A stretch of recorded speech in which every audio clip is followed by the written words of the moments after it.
Hello everyone, welcome to my YouTube channel. मैं वंदना मुदगल। तो आज हम चर्चा करेंगे कि रीट का एग्जाम आप इन 60 दिनों में किस तरीके से पास कर सकते हो। मान के चलिए अब आपके पास मात्र 60 ही दिन बचे हैं। 27 फरवरी को आपका एग्जाम है और इस एग्जाम के लिए आपके लिए कौन कौन सी बुक बेस्ट हो सकती है। आपको ऑनलाइन कोचिंग लेनी है या सेल्फ स्टडी करनी है, और स्टडी करनी है तो किस रणनीति के साथ करनी है, किस सब्जेक्ट को आपको कितना समय देना है, इस सब पर चर्चा होगी। वीडियो को बिल्कुल भी स्किप ना करें, लास्ट तक देखें और साथ ही साथ अपने दोस्तों को शेयर भी कर दें। सीटेट की बेस्ट रणनीति वाली जो भी वीडियो थी उस पर आप लोगों ने बहुत सारा ढेर सारा प्यार दिया है। जो लोग भी सीटेट की तैयारी कर रहे हैं या करना चाहते हैं तो आप ये वाली वीडियो अवश्य देखें, ठीक है। और साथ ही साथ रीड की यानी आपको सब्जेक्ट वाइज टॉपिक वाइज भी आपको जो भी इम्पोर्टेंट टॉपिक हैं आपके उस पर भी वीडियो दी जाएंगी कि किस सब्जेक्ट में, ठीक है। जैसे कि सीडीपी के कौन कौन से इम्पोर्टेंट टॉपिक हैं जहां जहां से प्रश्न आपके ज्यादा बनते हैं। हिंदी के भी कौन से टॉपिक ज्यादा हैं जहां से आपके प्रश्न ज्यादा बनते हैं, और किस तरीके से प्रश्न पूछे जाते हैं, क्या पेडागोजिकल बेस पर पूछे जाते हैं, ठीक है, सीटेट की तरह। तो किस तरीके से, तो इस सब पर चर्चा होगी। वीडियो को आप लास्ट तक अवश्य देखें, ठीक है। तो चलो शुरुआत करते हैं।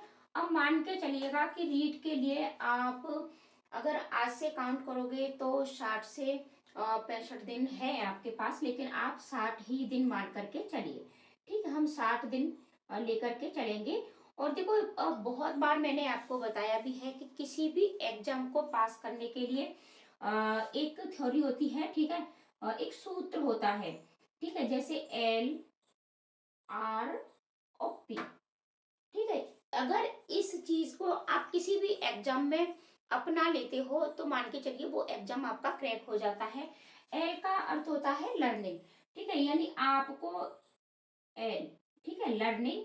तो इसमें और आर का मतलब होता है रिवीजन और पी का अर्थ होता है प्रैक्टिस, ठीक है। LRP ये तीन चीजें के बेस पर ही हमारा एग्जाम होता है, यानी क्लियर होता है, ठीक है। अगर आपको कोई भी एग्जाम क्लियर करना है तो इन चीजों को यानी इन तीनों चीजों को अपना लीजिएगा, ठीक है। अब एल के लिए आपको कितने दिन रखने हैं, तो आप 40 दिन रखिएगा, ठीक है। इसके लिए आपको 40 दिन रखने हैं और इन 40 दिनों में आपको अपना सिलेबस, ठीक है, देखो किसी भी एग्जाम को क्रैक करने के लिए आपका सिलेबस आपके पास अवश्य होना चाहिए, ठीक है। शॉर्ट में ही लिखे दे रही हूँ मैं, ठीक है। सिलेबस आपको अवश्य पता होना चाहिए। आपको अपने सिलेबस यहाँ क्या कर लेना है, पूर्ण कर लेना है, पूरा कर लेना है, ठीक है। सिलेबस की एक एक लाइन पता होना चाहिए। अब सिलेबस के लिए एक तो आपको अपना सिलेबस डाउनलोड कर लेना है। डाउनलोड के साथ साथ, ठीक है, आपको क्या करना है, आपको प्रीवियस ईयर्स के पेपर अवश्य देखने हैं, ठीक है। प्रीवियस ईयर्स के पेपर अवश्य देखने हैं। वहां से आपको ये पता चलेगा कि सिलेबस तो ठीक है आपने चेक कर लिया, लेकिन प्रश्न किस तरीके से पूछे जाते हैं। तो इन पीवाईक्यू में देखो सीटेट की जो यहाँ सीटेट के पीवाईक्यू से काम नहीं चलेगा। आपको रीड के पीवाईक्यू आपके पास होने चाहिए, ठीक है, रीड के ही होने चाहिए आपके पास। रीड के साथ साथ आपके पास एच टेट के भी हो सकते हैं। एच टेट के बाद यूपी टेट, ठीक है, यूपी टेट। आप इन तीनों के पीवाईक्यू यहाँ ले सकते हो, क्योंकि क्या होता है कि सीटेट में यहाँ सभी प्रश्न जो आपके होते हैं वो मतलब पेडागोजी पर आधारित होते हैं, ठीक है। लेकिन यहाँ आपके 15 नंबर की पेडागोजी और 15 नंबर के फैक्ट पर आधारित प्रश्न आते हैं। जैसे कि बात सीडीपी की कर लेते हैं, ठीक है। सीडीपी में तो यहाँ आपका जीन पैचे, कोहलबर्ग, ठीक है, थॉर्नडाइक और आपके टर्मन। तो यहाँ आपके बच्चे से रिलेटेड यानी पेडागोजी आधारित आपके प्रश्न नहीं होते हैं।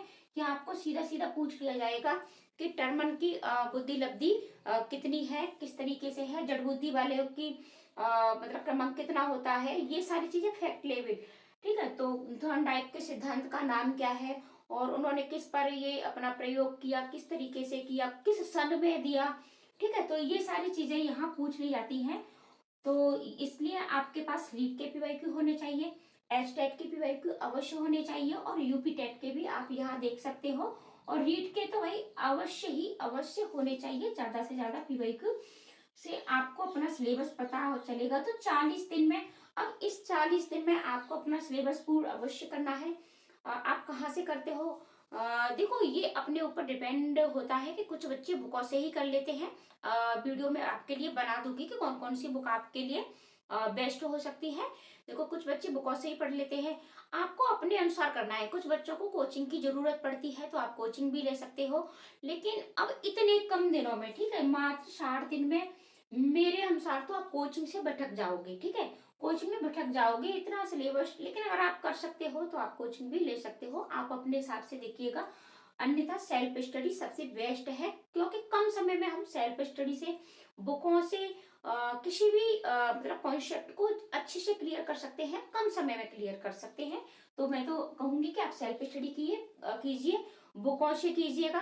फिर आप जैसा चाहे वैसा कर सकते हो, आप कोचिंग ले सकते हो।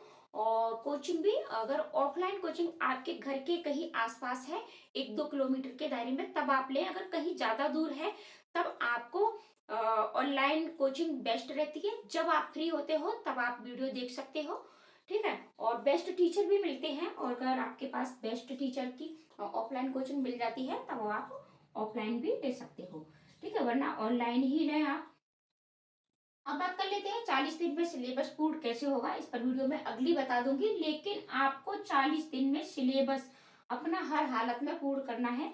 चाहे इसके लिए आपको 4 घंटे की स्टडी करनी पड़े, चाहे 5 घंटे की करनी पड़े, चाहे 6 घंटे की करनी पड़े, और चाहे भैया आपको 8 घंटे की स्टडी करनी पड़े। क्योंकि देखो, हो सकता है कोई बच्चा 4 घंटे में ही कवर कर ले, किसी को 5 घंटे भी लग सकते हैं, किसी को 6 घंटे भी लग सकते हैं, किसी को 8 घंटे भी लग सकते हैं।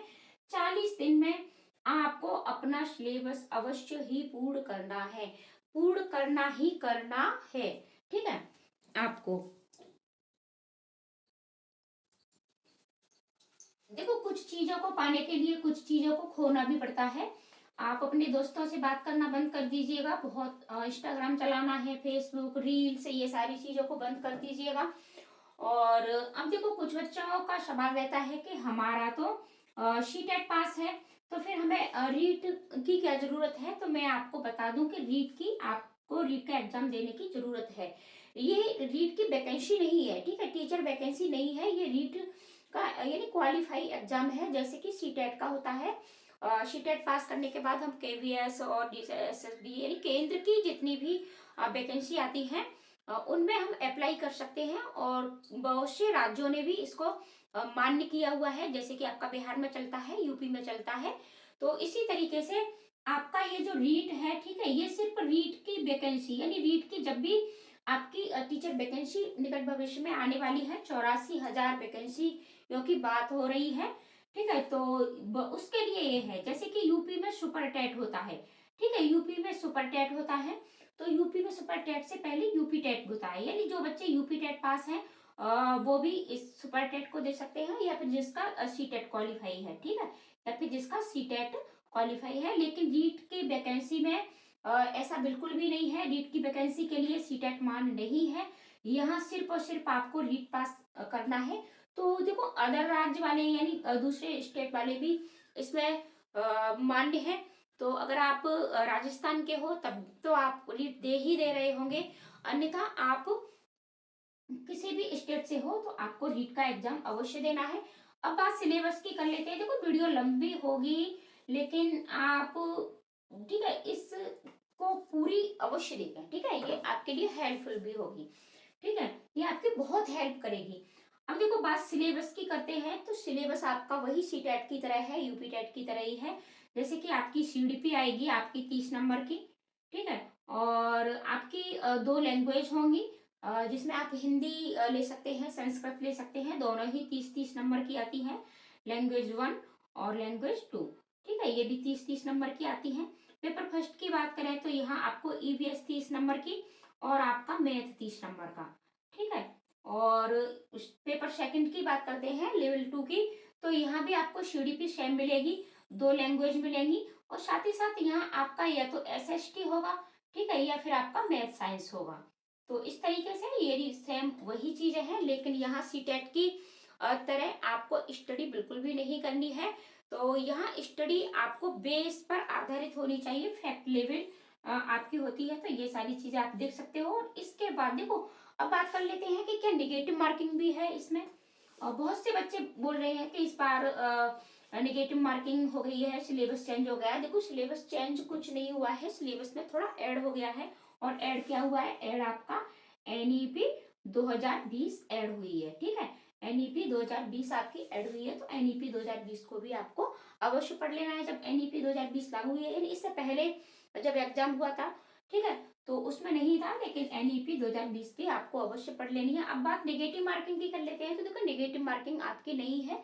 क्या हुआ है कि हुआ ये है कि आपको पेपर मिलेगा, ठीक है, आपको पेपर मिलेगा। पेपर में आपके ऑप्शन 4 ही होंगे, 1, ठीक है, 2, 3, 4, ठीक है। यानी जैसे कि ABCD, इस तरीके से आपको किसी भी तरीके से मिल सकते हैं। इस तरीके से मिले, इस तरीके से मिले, 4 ही ऑप्शन मिलेंगे। लेकिन आपकी जो OMR होगी, ठीक है, OMR होगी, उसमें आपको 5 ऑप्शन मिलेंगे, ABCD और E। नीचे तक आप देख पा रहे होंगे। अब ये E वाला क्यों है? आपको कोई भी गोला यानी OMR में कोई भी प्रश्न खाली नहीं छोड़ना है। जैसे कि मान के चलिएगा कि आपने ए वाला कर दिया है, तो ठीक है, ए का भर दिया, बी का।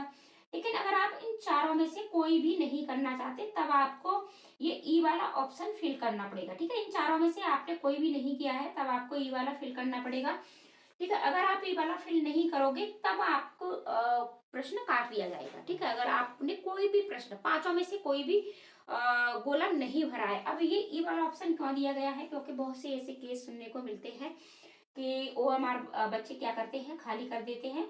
और फिर बाद में जो भी दलाल लोग होते हैं, जो भी पैसे लेते हैं, भाई ऐसी खबरें बहुत सुनने को मिलती हैं आजकल। आज के मतलब कुछ भी कहा नहीं जा सकता। तो ये इससे बचाने के लिए है, ठीक है। अगर आप ऐसा करते हो तो आपकी मतलब आपको ये सारे गोले आपको भरने हैं, OMR आपको खाली छोड़ करके नहीं आनी है। आप समझ गए होंगे, ठीक है। तो आपकी निगेटिव मार्किंग नहीं है। देखो, निगेटिव मार्किंग जब आपका मेन पेपर होता है, ठीक है। अभी तो ये पात्रता परीक्षा है आपकी। रीट का जो भी अभी आपका एग्जाम 27 तारीख को हो रहा है, वो क्या है? वो सिर्फ और सिर्फ पात्रता परीक्षा है। आपको इसमें जनरल वाले हो आप, ठीक है, तो आपको 90 नंबर लेके आने हैं।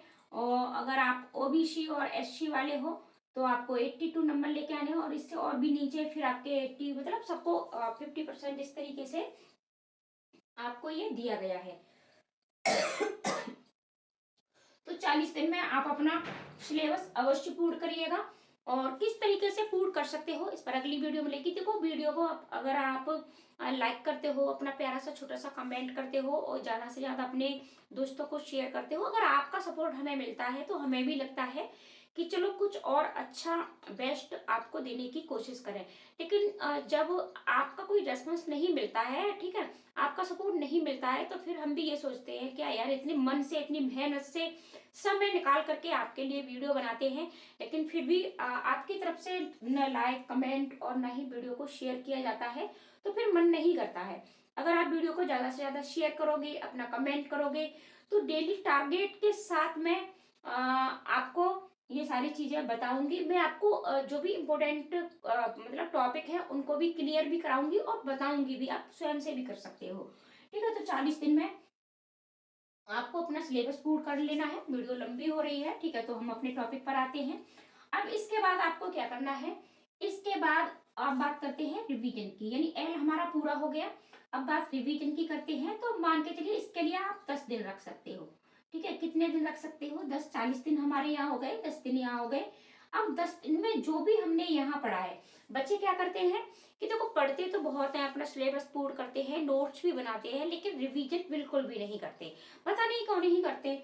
वैसे तो मेरे हिसाब से, जैसे कि आज आपने दिन में जो भी पढ़ा है, ठीक है, जैसे इन 40 दिनों में भी आपने अभी दिन में अपना कवर किया है, दोपहर में किया है, रात को किया है, तो 1 घंटा ऐसा निकालिएगा। जितना भी आपने दिन में पढ़ा है, 4 घंटे पढ़ा है, 5 घंटे पढ़ा है, आप 1 घंटे में ही उसका रिवीजन कर सकते हो। वैसे तो डेली के डेली ही रिवीजन एक बार अवश्य करना चाहिए, लेकिन मात्र 10 दिन में यहाँ आपको सिर्फ और सिर्फ रिवीजन ही करना है, ठीक है। रिवीजन के अलावा आपको कुछ नहीं करना है। और यहाँ आपको 40 दिन में कोई भी अपना टॉपिक छोड़ना नहीं है, सारा टॉपिक क्लियर अवश्य करिएगा। रिवीजन में हाँ, आप ये कर सकते हो कि कोई टॉपिक आपका वीक है, ठीक है, कोई भी टॉपिक आपका वीक है, यहाँ अगर कोई टॉपिक वीक है तो उसको आप दोबारा से पढ़ सकते हो, ठीक है। यहाँ आपको दोबारा से पढ़ना है। और देखो इन 10 दिनों में हम सिर्फ और सिर्फ प्रैक्टिस लगाएंगे, ठीक है। पीवाईक्यू की प्रैक्टिस आपको करनी है, साथ ही साथ आपको मॉक टेस्ट भी लगाना है। तो ये सारी चीजें एमसीक्यू मतलब आपको लगाने हैं। मॉक टेस्ट लगाइएगा, ज्यादा से ज्यादा पीवाईक्यू लगाइएगा, और इनको लगाने के साथ साथ रिवीजन भी अवश्य करना है। या ये नहीं कि आप सिर्फ और सिर्फ पीवाईक्यू लगाएं, मॉक टेस्ट ही लगाएं, यहाँ आपको रिवीजन नहीं करना है। यहाँ इन 10 दिनों में भी आपको जो भी आपने पढ़ा है, जो भी आपका सिलेबस है, जो भी आपने नोट्स बनाए हैं, उनको एक बार यहाँ भी रिवीजन करते अवश्य रहना है। अगर आपने जो भी चीज है उसका एक बार रिवीजन कर लेते हो, मान के चलिएगा फास्ट रिवीजन भी कर लेते हो, एक बार अच्छे से रिवीजन हो गया आपका, और यहाँ आप फास्ट रिवीजन भी कर सकते हो, तो रिवीजन यहाँ भी करना है। पीवाईक्यू की प्रैक्टिस करनी है, मॉक टेस्ट लगाने हैं, जितने आप लगा सकते हो, दिन में 2 लगाइए, 3 लगाइए, 4 लगाइए, ठीक है। देखो प्रैक्टिस से क्या होता है कि प्रैक्टिस हमारा एक बेस होता है, आधारित होता है, यानी हमें पता भी चलता है हम कितना स्कोर कर रहे हैं और कौन सा हमारा टॉपिक कमजोर है, ठीक है। कौन सा टॉपिक हमारा कमजोर है, उस टॉपिक को आप दोबारा से पढ़ सकते हो, उसका दोबारा से रिवीजन भी कर सकते हो। तो सूत्र आपको समझ में आ गया होगा, LRP, ठीक है। इस LRP को अपनाइएगा, वीडियो को ज्यादा से ज्यादा शेयर करिएगा अपने दोस्तों को। मिलते हैं ऐसे ही अगली वीडियो के साथ। तो आज के लिए इतना ही, धन्यवाद। और वीडियो कैसी लगी ये अवश्य कमेंट करना।